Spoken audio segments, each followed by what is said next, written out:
At SteelSeries, we make the headsets, mice and keyboards that the world's best gamers win the most with. And we've been doing it since way back.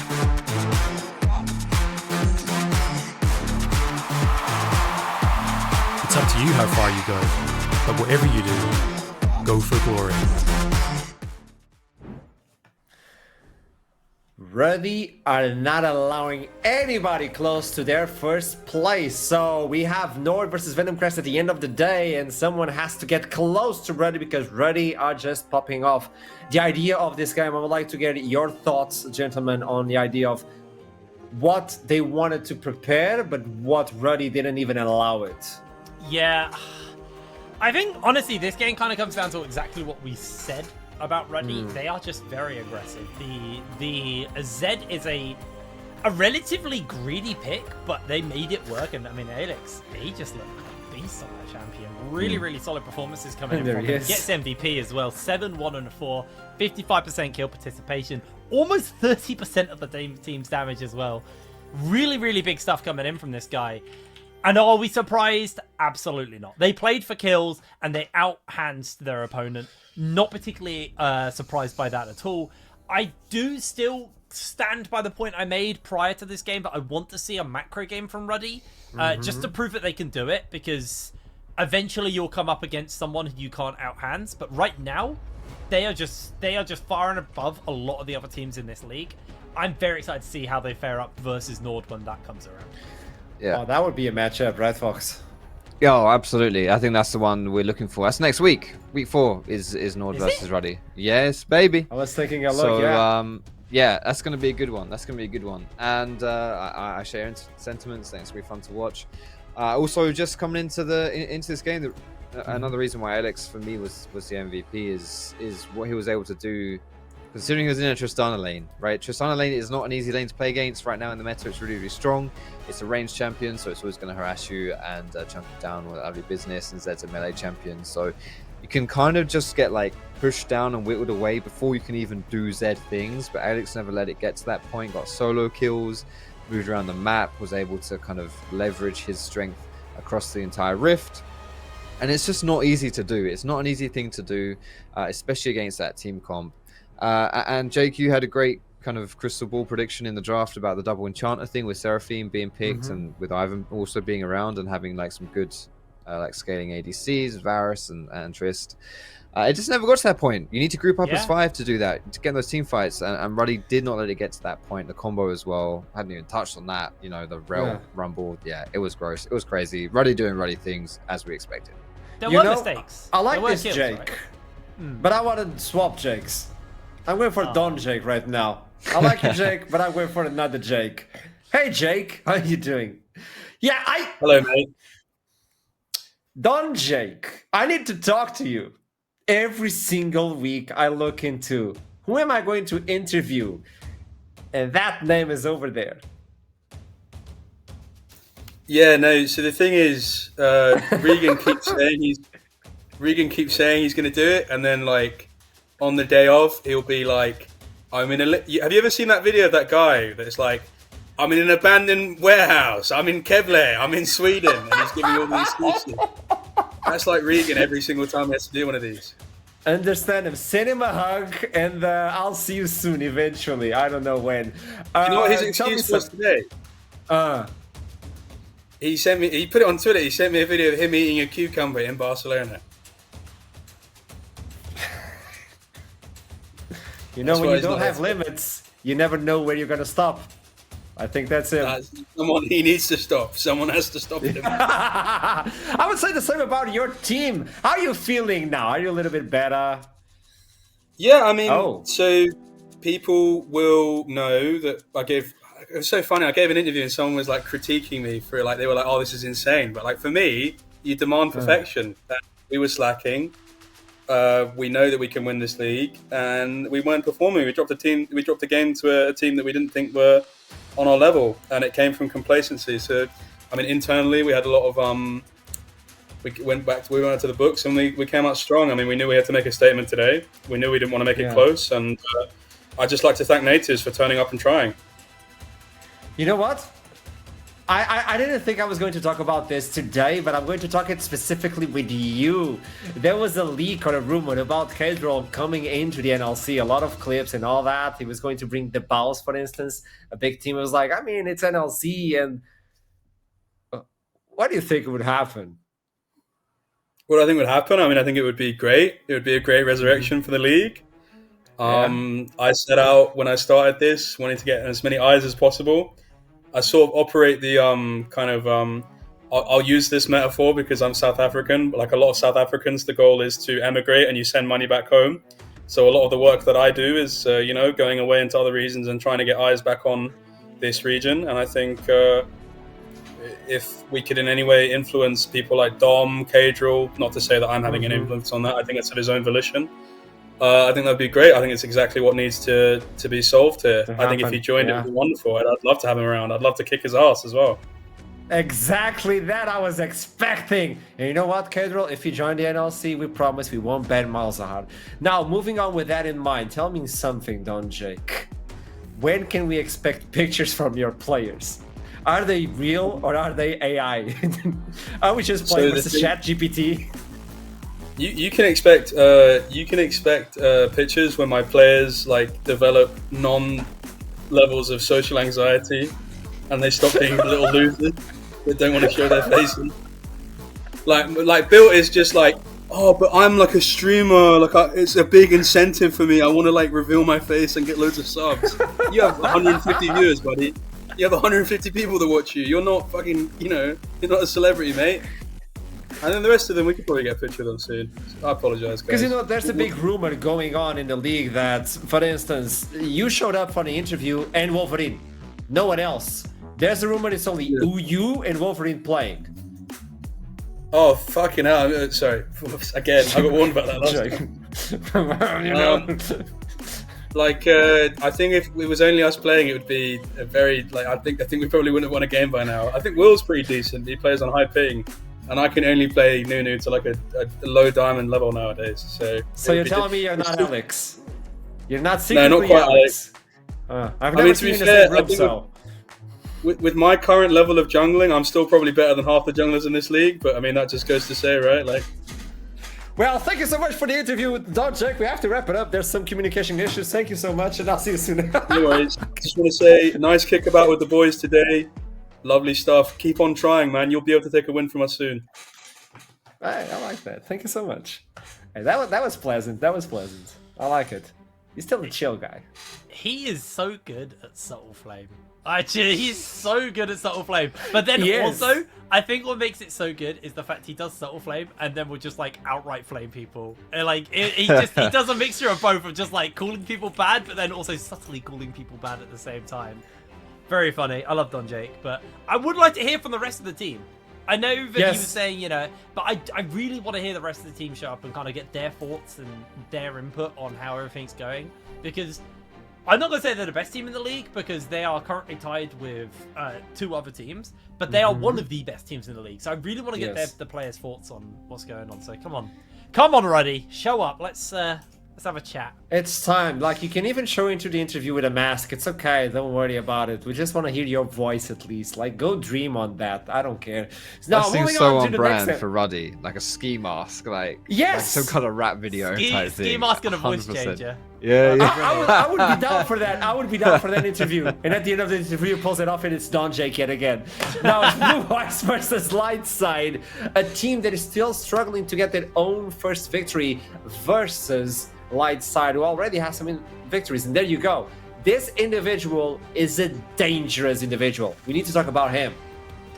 Yeah, so, Sumi, very, very solid player. But, Lightside as a team has been really interesting to watch. And, their wins off the back of Sumi, he has really impacted the map. 82% kill participation. He's first on that. He's first on damage.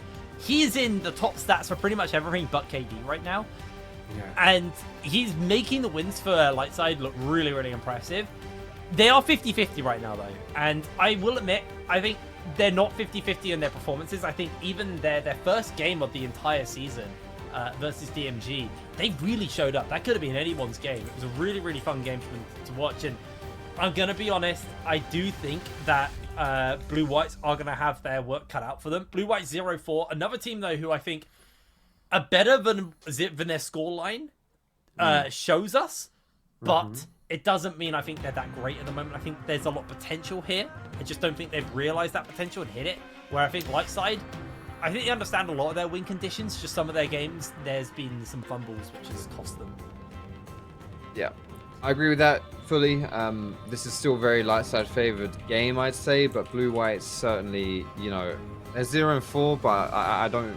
If they'd won, you know, 1 or 2 of their games, it wouldn't have been too surprising, to be perfectly honest. So, absolutely could see them make an upset here in the NLC. So we're going to get some pretty standard bans with the Tristana, Skarner, Corki. That's all, you know, as you would expect. And then the Varus first pick. Now, Varus obviously has very high popularity. He's really crazy. A lot of lethality builds are really strong right now, and Varus matches up with a lot of supports, engage, pull back, whatever it is you want to do, Varus can do it.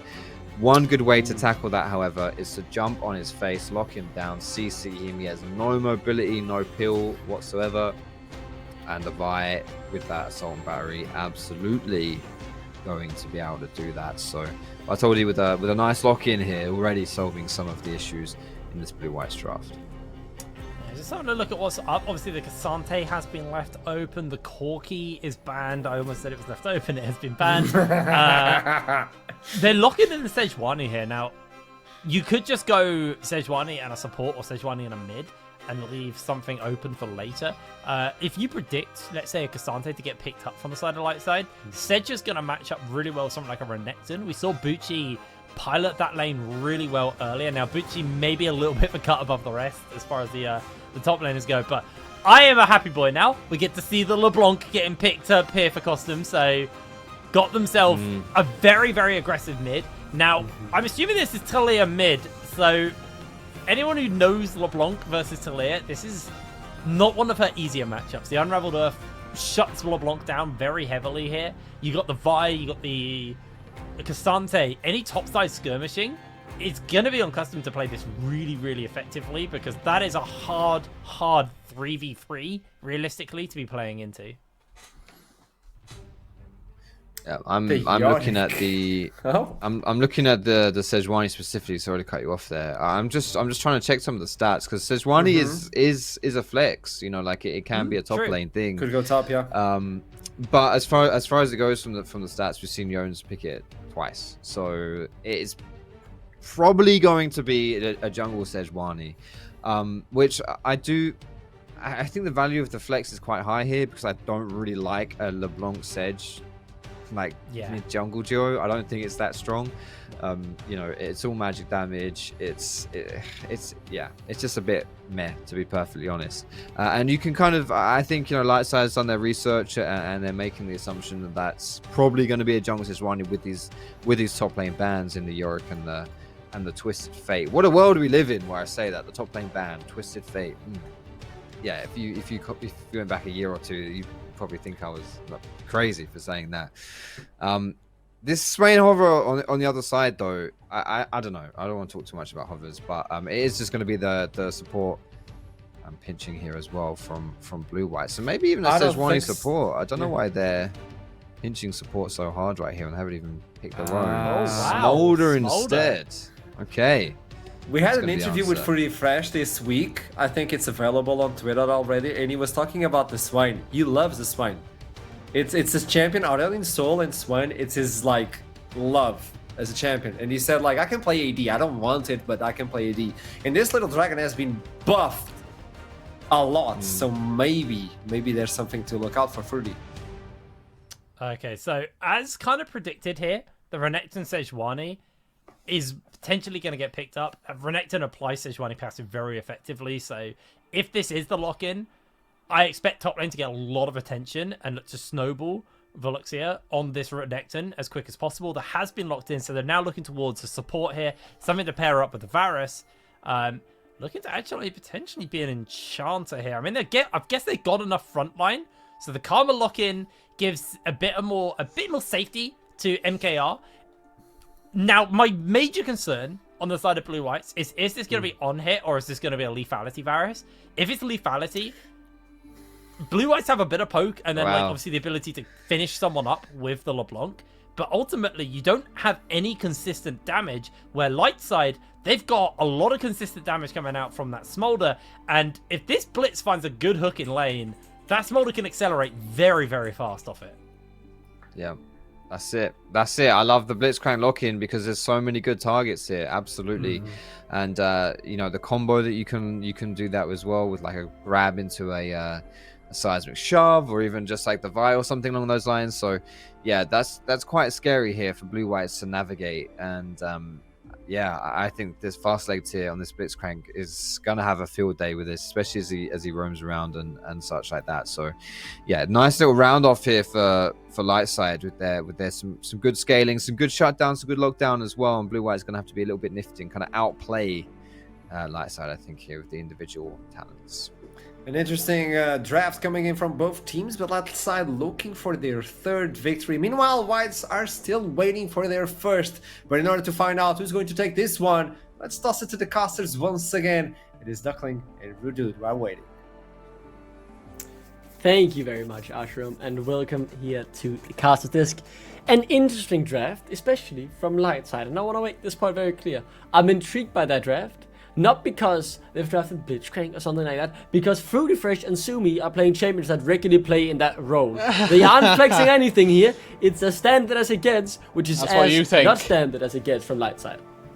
Maybe this is AP Smolder. Maybe we're seeing Crit Strike Tilia come through in Exactly. the mid lane. Hopefully, It's- please. It's the only way that we could see Sumi play Tilia in the mid lane. No, but you make a valid point. The diverse champion pools of these two players has certainly been a talking point for the light side throughout the beginning of this season. Nice to see that they've got, let's call them standard laners in their pool as well. Of course, we get to see Smolder coming back with a little bit of vengeance. This isn't the first time that we've seen it in competitive play. Yon actually took this for Team Liquid in their opening series up against FlyQuest. Did end up having a banging game on the Smolder, so maybe we'll get to see a similar type of thing. Obviously, the champion did get nerfed into the ground, right? Recognizing, maybe we should give it a little bit of life and just give it a tiny buff here and there. Flattened out the Q mana cost, so it's not nearly as punishing later on once you've leveled it up. Also gave a little bit of extra damage to it through the critical strike scaling as well. Yeah, and Blue Whites still looking for the first victory. I believe it will come. I think they will win at least one game in the split. The question just is, That's so generous when. of you. Yeah, I mean, it is actually pretty damn generous considering how they've performed so far. They haven't had the best start to the league, I think it's fair to say. It makes sense, we all know why they're here, blah, blah, blah. No reason to dive into that again. But maybe, this could be one of the games where they could find something, theoretically speaking. Yeah, I mean, so this composition that they've drafted for themselves is very, very pick-oriented. So we'll have to see if they can use Vision to make that work. Yeah, they will need to make that work. I do believe we are ready to head into the game, so let's just head right onto the rift.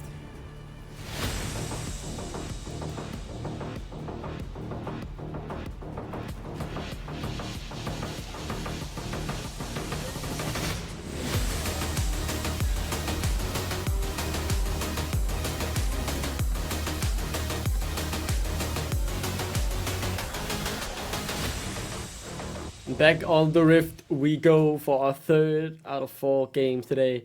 Lundqvist Lightside, yet another of these teams that many didn't have many expectations for coming in. A lot of unknown factors, some talent from Division 2, Elijah coming out of nowhere.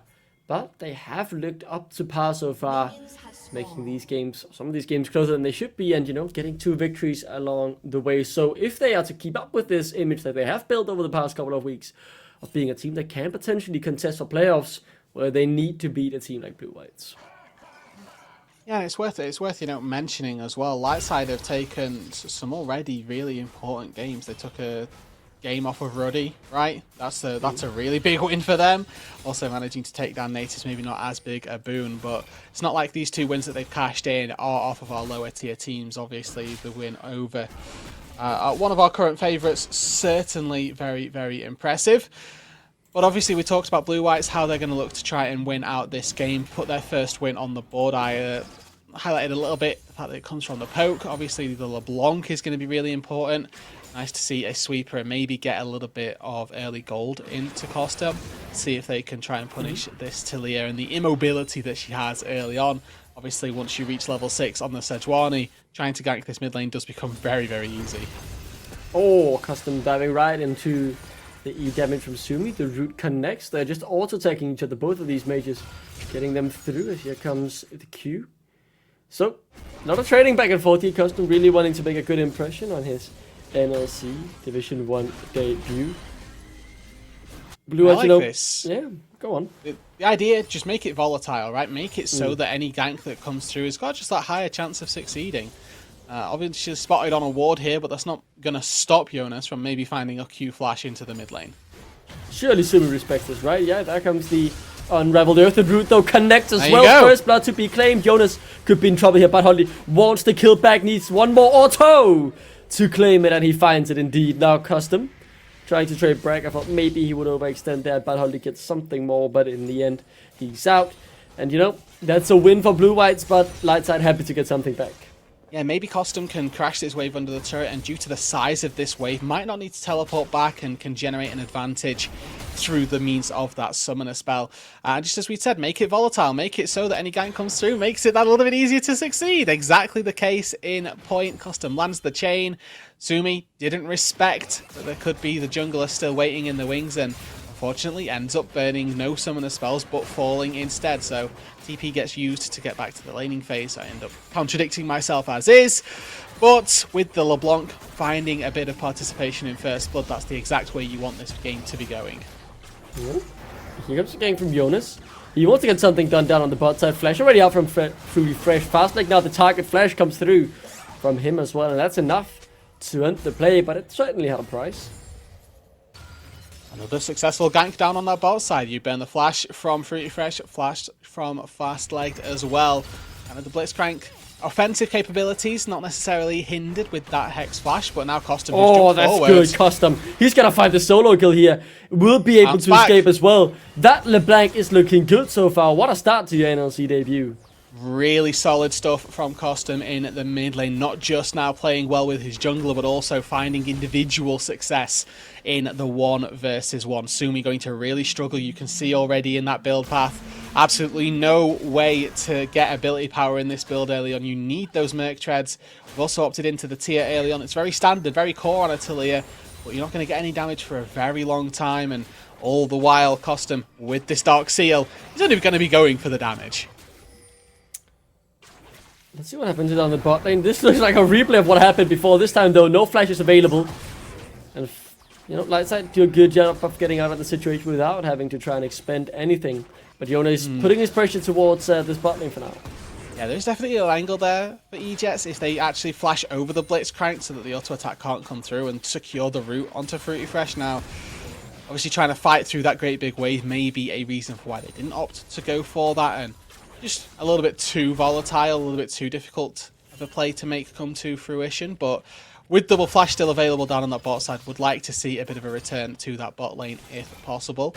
Also, you know, worth noting that sort of expected this top lane to be the area of the map that we were going to see high presence from Jonas. That hasn't been the case so far, but Veluxa doing just fine in this top side matchup. Not quite got that big CS lead that we saw from Bucci just yet, but I'm still, you know, the game is still young, still an opportunity for that to happen, and it's not like Jonas hasn't been active on the map and is just letting this Renekton fall to the wayside for nothing. Yeah, I like just having the time of his life up here in the top lane so far, scaling up. Elijah, someone who came out of nowhere, right? Even as a Danish connoisseur, I like to call myself that, you know.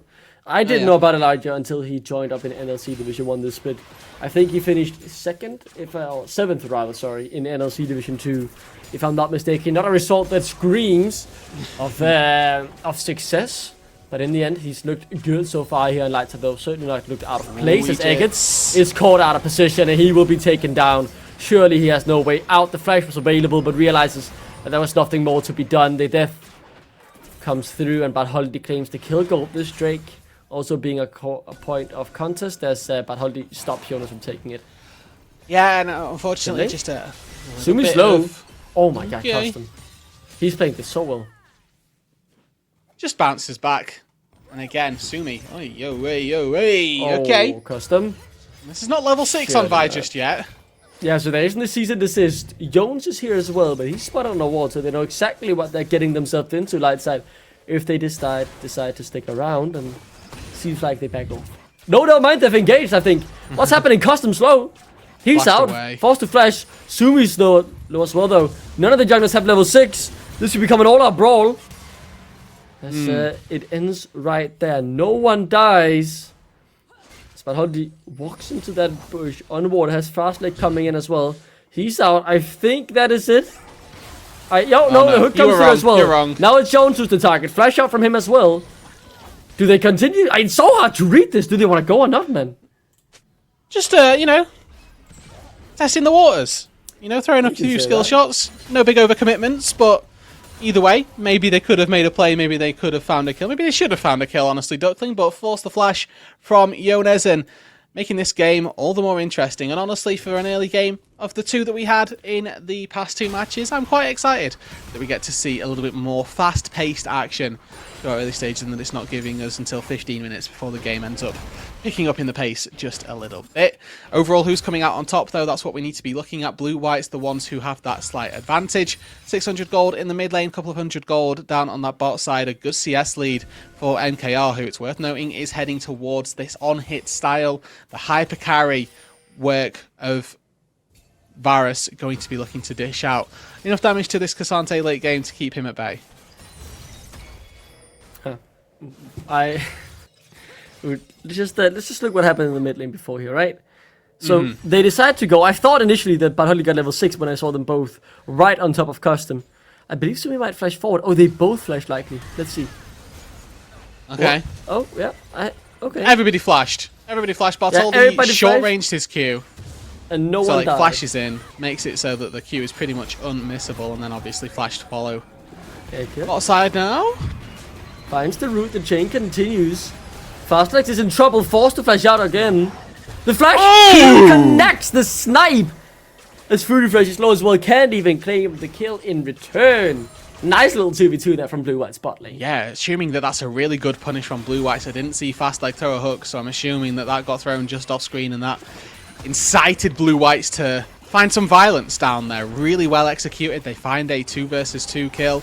Again, extending that gold lead, but now Bartoldi's here. Has got the cease and desist. Who will he go for? Aegis is obviously the primary target. The flash is used. Mantra the W. CC comes through. Mantra W. Surely will not be Shield. enough. One more auto is enough. And MKR now might be the next target, despite Custom being here. A good flash, though, stops the chain CC, but Huldy goes down on light side. Have overstepped level 9 on Custom as he claims to kill alongside MKR. Really well played once again from Blue-Whites down on this bot side. He goes down, but he buys so much time. Manages to get the cease and desist out from Bartoldi, who committed flash plus ultimate. Just killed the support Karma. Would have loved to have used that ulti to try and close the gap onto MKR. Maybe force their barrier as well, but wasn't able to do so. Chain, hook, more CC, no damage though. Yeah, this is the issue with the build path, right? Because the LeBlanc was so far ahead and we see Sumi have to pay so much respect. The actual damage that's coming from this Tilia, 10 minutes into the game is a single amp tome. The mana from Tia isn't doing damage for you. The great, I've got extra tenacity. I'm taking less damage from magic damage, but I'm not dealing that damage just yet. When I compare that to Costum, who's already got completed Luden's Tempest, it's night and day. Yeah, that Luden's sitting nicely in his pocket. Yeah, Luden's companion. I didn't want to call you out on the buddy. No. I remember. Yeah, you remember. I respect that. And also, it is worth mentioning. Obviously, the boots came in for free, right? Got those with those slightly enchanted boots, thanks to the rune. So, magical footwear, that's the name. As the Drake now gets started up. So, in the end, he has been able to throw extra gold just into the item. That was the point I wanted to make, which also helped him get to that point spike earlier, though. Drake down to 3k. Sumi the target. Chain CC on Costa, but he goes right back out. MKR is low. Very, very low at that as well. But instead, they turn that Still alive, though. Who CC chained to death and dies right before our very eyes. Blue-White are oh so low, but no one is dying on their side until the Luxa doesn't fall. Sumi, the target for Custom, as somehow this play continues. And I don't know how, but Blue-Whites get the Drake and they escape 5-man unharmed. Okay, well, I say unkilled, I think, is the better term. That's probably the better term, yeah. Health bar's definitely very low. There was certainly some harm going through there. Fruity Fresh and Sumi able to stay alive and pump out damage from the backline. Maybe a bit of a glimpse of things to come. as we get later on into this game. Of course, the Smolder, a champion that we know is one to scale, wants to get to that 225 stacks nice and early, as fast as possible. So finding these skirmishes, honestly not the worst thing in the world, especially in big grouped up areas. You can get multiple stacks of your passive from your W, from your ulti. Really, really high value if that is the case. Get a replay of how this all comes to fold. Fastleg comes over this wall and he's just a bit too separated from his team. Means that he goes down a little bit too early. And then Yonez, really nice Glacial Prison as well. The peel for MKR, actually very important. And importantly as well, just an extra person down on this bot side fight. You have Veluxa there, whereas you could see on the minimap Elijah was pushing top lane, got himself a couple of plates back, but overall, the play down in the bot lane, very, very winning for Blue Whites. I would say fantastic play, which now leads them to be a couple thousand gold in the league. Not insurmountable by any means, but it's something to work on. And when you're 0-4, you'll take anything. They've looked good, customs looked exciting. 2-0-2 for both carries in this game for Blue Whites. It's a platform, it's something to work with, and it's a great start then. Just trying to bait MKR here. Oh my god, the damage there is good. Fruity Fresh is so low, he can't join in, and Badholdi now yet again too far forward. His team is too far behind, he can't make the plays, and he goes down a third time running without claiming anything. Instead, MKR goes on a killing spree. Fruity Fresh finds himself in all sorts of trouble here as Custom comes in as well. Fastleg already forced to flash away. I believe the bot lane have made it out, but yeah, Blue Whites, they run the rift. I want to credit Egypt here once again on this Karma. Really solid play. This time it was the positioning. Making sure that even though Cease and Desist came out, there was no chance of follow-up for Fastlegged. As soon as he saw that his AD carry was getting altered, the positioning from the Karma went straight between the Blitzcrank and the AD carry. It means that MKR can't get pulled back in. If they're going to hook anyone, it's going to be the Karma, and that's not the target that you're looking for. It then opens up for MKR to be free hitting. All Fastlegged was able to do there was walk in, ulti, walk out. Not really able to use this hook at all, and it all comes off the really wise positioning that Egypt's had in that fight. Able to find a kill in a play that was initiated by Lightside, but came out on top for Blue Whites. And now Blue Whites continuing to do what they want on the Rift, as their next target is this Rift Herald. And yeah, this is really, really good for Blue Whites. There's not much else to say. Obviously, I'm not going to be jinxing it and caster cursing all sorts of things, but if things continue to go this way, this game could turn out to be a very happy game for them. As Custom, looking for Badholdi here. I'm not going to say they're going to get that win. I'm not going to go ahead and caster curse it all, because the scaling is there for Lights, and in particular Lightside Fruity Fresh. If he gets to the late stages of the game, I'm not sure how strong that Smolder is anymore, but I'm pretty certain it's still very strong once it's, reached its spike. Yeah, so the items did get, when they got changed around, did hurt Smolder just a little bit. There's no Sheen now on Essence Reaver, so this obviously still gives mana back to Smolder, but it doesn't give him that Sheen proc, which he really, really valued. And Trinity Force is an item, not one that goes super hand in hand with Smolder, so maybe if you're looking for a really late game item, a Trinity Force can give you a little bit more tankiness and then gives you that Sheen proc that you might be after. But for the time being, you are looking to a very different element of Smolder power, waiting for another couple of items before we're really, really there, and of course waiting for the stacks to come through as well. We know that the Talia can do a fair amount of damage as well if she's given the chance to do so and given the time frame to get out their DPS. So, still needed some time, but the damage will be there in the end for Lightside if they get to that point, is the big asterisk. But for the top side here, I think this matchup is intriguing, right? We saw it earlier today when Poochie played the Renekton in that first game up against Shihan, and it felt like it was just all Renekton, nothing the K'Sante could do, but this time around it feels a bit different, and now Veluxa finds himself in a 1v2. The flash though is good, as you say, very good flash to get out of trouble, and this Herald charge in the mid lane will help to get this tier 1 turret low. It will go down as well, I assume, with the mini wave coming in. Yeah, it's gonna be close. Sumi's here as well, but he's half HP. Do they know this? Surely they know he's here, right? No. Oh, he's gonna be in trouble now. Custom is there from the flank, and he's just gonna try and one-shot Sumi, who's forced to flash out to safety. The turret survives though. Lightside claim they're one on the top side, and Elijah 1.6k ahead. A lot of weight on this young top laner's shoulder now. Yeah, so 5 minutes of scary times for Sumi. No flash versus Sejuani. LeBlanc is going to be very, very difficult to try and deal with. Obviously, those Merc Treads are there just in case, but by and large, not an easy situation for Sumi to find himself in. Has got that Seros for a little bit of extra safety if you need the shield. Obviously, if you're in a position where that shield is if it's between life and death, maybe you're in a slightly too compromised position to begin with. But all told, it's not too bad for Lightside just yet. That gold lead was growing in the last couple of minutes. It's stabilized. We've not really seen it expand too much at all. And you mentioned Elijah has a fair amount of pressure on their shoulders, well, with 2 items completed already, the Thornmail and the Sunfire Aegis. They're actually in a really good position here, because if we're looking at the ways in which Blue-Whites are going to be dealing magic damage, there is going to be an element coming from the Varus between Blight and the items that they're building. There is going to be an element of magic damage there. But LeBlanc shouldn't be focusing the Cassante, neither should the Sejuani, who does minimal magic damage anyway. So all of this armor is just such high value versus a Varus, who's itemized, as we know, toward this more on-hit style of build. And without that magic damage profile that you would like to see onto the Cassante, Elijah has the opportunity to be an absolute menace in team fights. Okay, yeah, I like that that analysis, Rude. Elijah will have a lot to prove in this game. Can certainly show why he's been brought into this team, as he faces a 1v2 now up against Custom, which is scary. 1-2 go up against a lot of damage on this pretty fat LeBlanc. Let's see how much he can do here. Just forced to flash. I think Elijah just made it out to safety.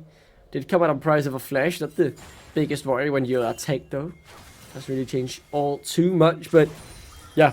This young kid comes out of nowhere. 7th place in NLC Division 2. Nothing to write home about in that regard. Gets thrown into the deep end, I kind of want to say, in an NLC split that is harder to predict than ever before. And does well.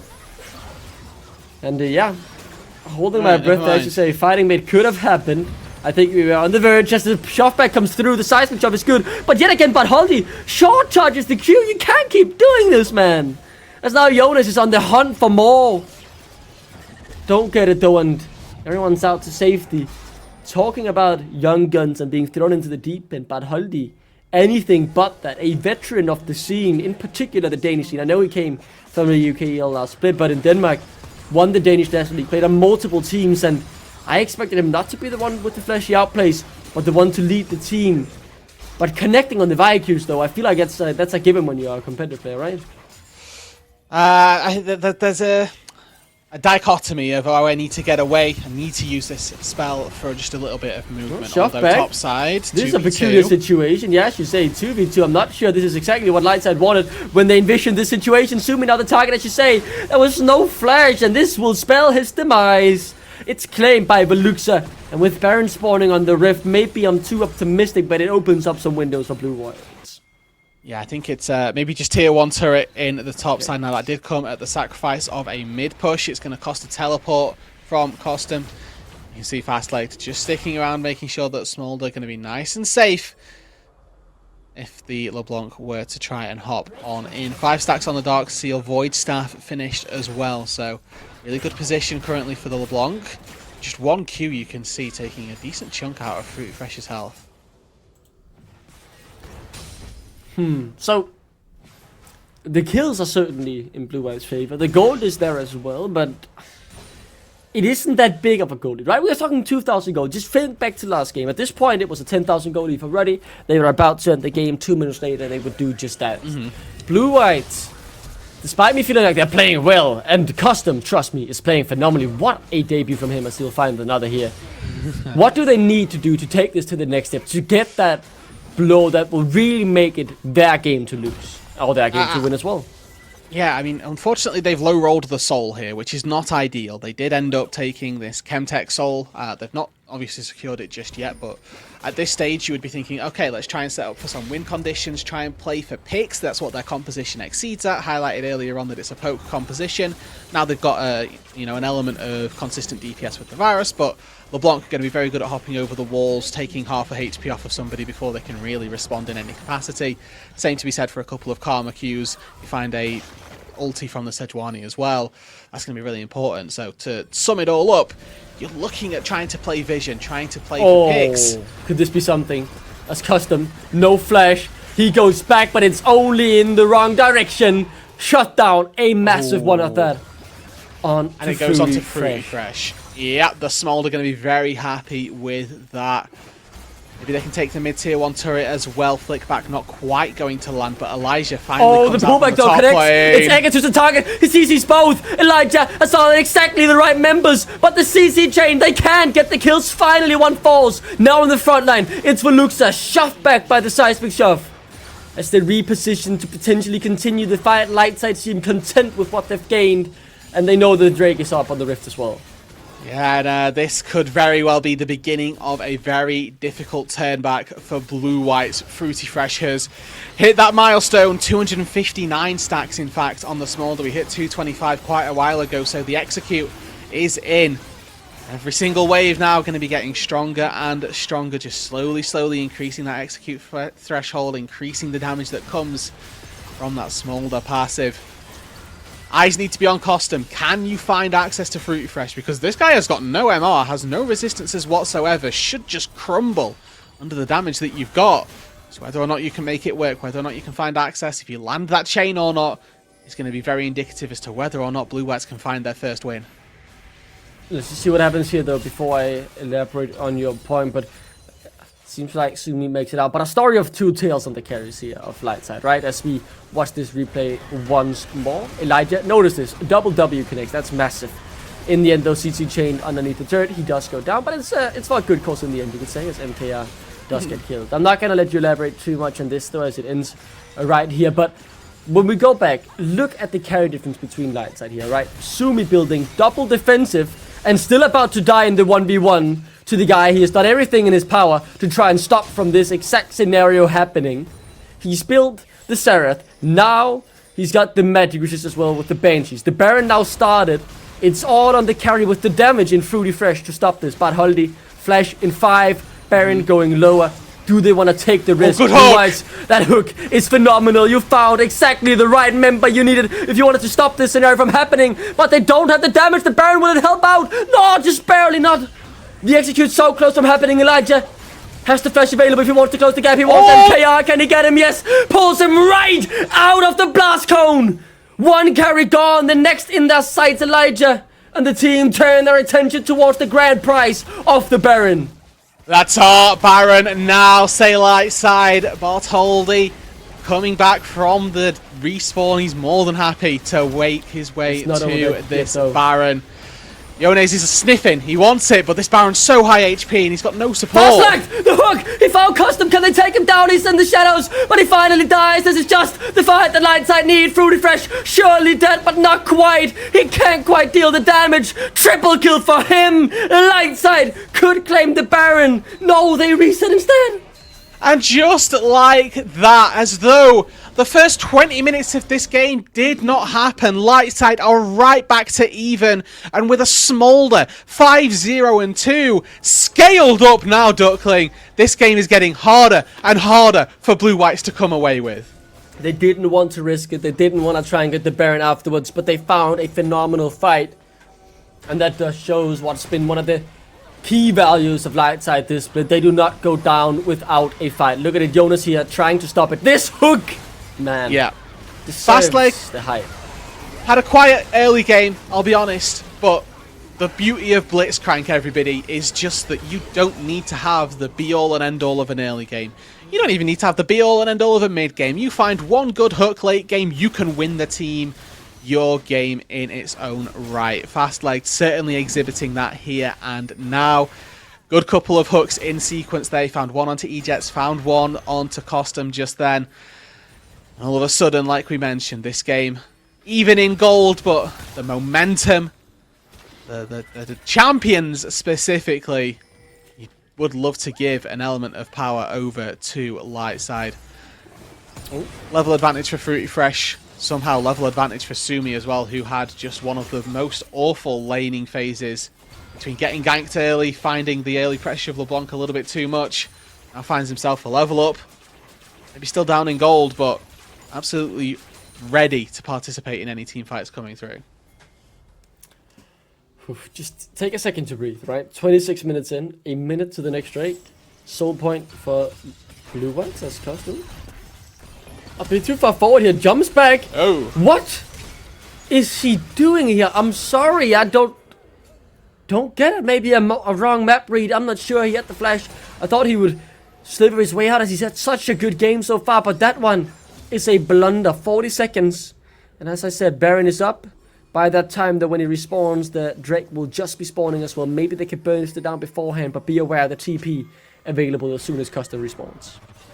Yeah, no cease and desist means that Bartoldi making a play on this side of the map a little bit more difficult, but as his TP coming in from Sumi, goes back to base, finishes off collecting mana, and with 17 seconds left, light side, they're going to head toward the bot side. That respawn time at Bartoldi misses the Q completely. He's now on the wrong side of the map. His team is running towards the bot. This could be crucial for how the game ends. Bartoldi buying time, doing well. MKR though flashes forward. He wants Sumi, can't quite connect. Bartoldi going back in. He wants this fight. Pull right onto Veluxa though. Not the right target. Here comes Custom. He one-shots Sumi in the beginning of the fight. Elijah though kidnaps MKR into the waiting hands of Fruity Fresh. I think that's it for the fight. It's a 1-for-1, but it's scrappy yet again. It's a trade of carries. Mid laner for AD carry. Both teams feeling very, very worse for wear after that, but both teams still, with their core carry, still online. Fruity Fresh, fairly low on health, does manage to find a channel to recall Custom as well. Full HP on this LeBlanc now. 3 items come through. They want to to fight. Another fight. I think they're gonna go for it. Eggert is the target. He's forced to flash away immediately. The pull barely misses. No, not Bartoldi is in no man's territory until Elijah finally comes to help his jungler. Fast and Glow on the other flank, taken down by Jonas. As it's support for support right now, but Jonas needs to die if Lightside want to claim anything out of all their hard work. Veluxa though, the target instead, but everyone able to slither away to safety. Drake, Baron on the map. I think Lightside might claim the former. We're going pound for pound, blow for blow in these fights. Carry for carry, support for support after the fact. Maybe the first real objective last couple of minutes could be this Drake, but again, as you say, Duckling, Jonas, he's sniffing around, and this dragon, it's gone down fast enough. Yeah, it's gone. That's now the second Drake. Soul Point will come in 5 minutes time. Baron still, I don't want to say untouched, but hasn't been taken down so far this game. It's been up for 9 minutes. Look at where the gold is sitting, right? The big lead for Blue White is on Custom. He can one-shot. We know that for sure. Fruity Fresh realizes it as well, buying the Immortal Shield Bow to try and get that extra bit of defensive. This game is tight. It's all about who gets the right hook, who gets the right flank.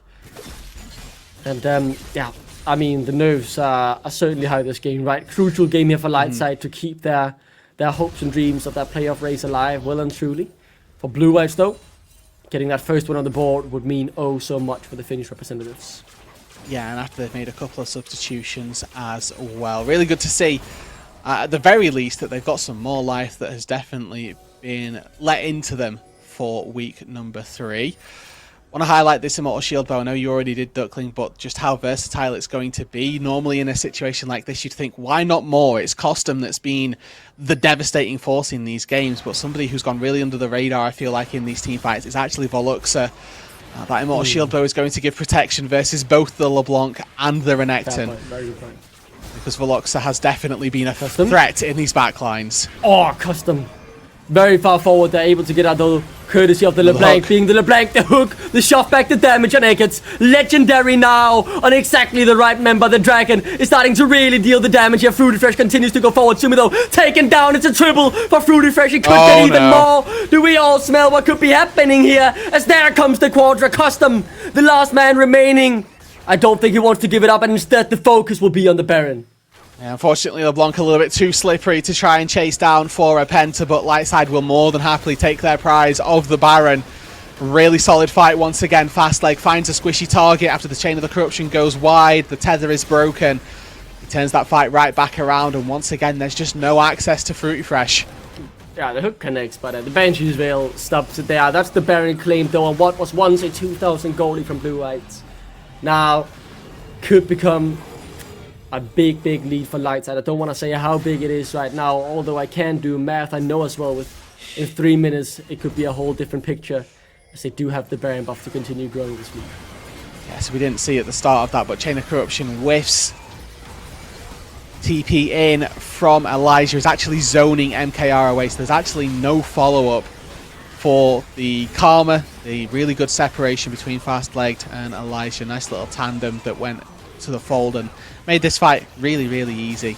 And as you can just see, without anybody touching Fruity Fresh in these fights, the fights play themselves, unfortunately, and they play them very easily in favour of Lightside. In case the game wasn't hard enough now, in the off opportunity that Fruity Fresh does get caught by a chain of corruption, gets caught by an ethereal chain either, and ends up CC'd. He's got that QSS now as well, so trying to take down this Smolder just got that bit harder. Has Flash ready, has Fleet Footwork, so all of the tools that you would think you'd need to survive as a Smolder, they've been picked up. And now they're looking for the mid lane tier 2. But in the end though, they aren't gonna go for the dive. I was holding my breath there, waiting to see if Bad Haldy would pull the trick on that and go for the engage. In the end though, didn't quite happen. Fruity Fresh 11-0. I cannot believe I'm saying that. On this Smolder, simply won't go down, refuses to die. Asumi has 0 kills at the same time.